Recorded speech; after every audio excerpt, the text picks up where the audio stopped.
تو پولا را چطور پیدا کردی؟ کاملا معلوم میشه که خواهر نوران هستی. از پول حرام هیچ سیر نمیشین.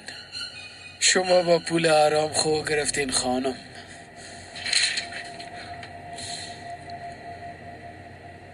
ارث دنیایی شما خلاص نمیشه.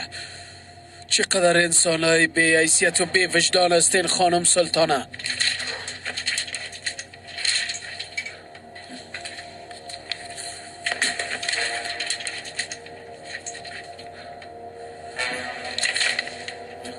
الیاس به خود بیا.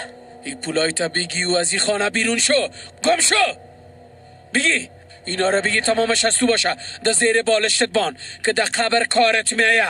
به خاطر پول خانواده ما را فروختین احمقا. پولای تا جمع کو از اینجا گم شو.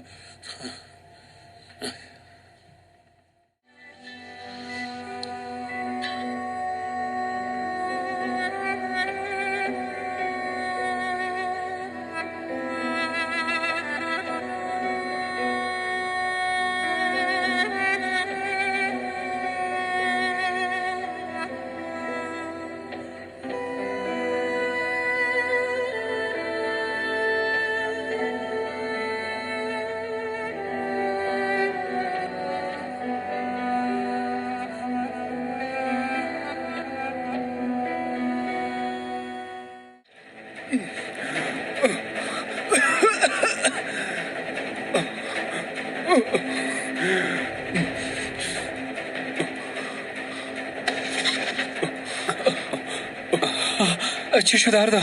چی شده آقا اردا؟ چی شده؟ تو حادثه کردی؟ چی شده؟ چی شده؟ مرا شفاخانه ببر. آقا اردا خیرت است؟ شفاخانه؟ درست است. همین حالا میبرم تا آقا اردا. فقط تو تحمل کن. همین جا جایی ننی. درست است جای خونه میری؟ تحمل کن. خوب میشه حالی. حتما خوب میشه آقا اردا. حالا ما زود پس میریم.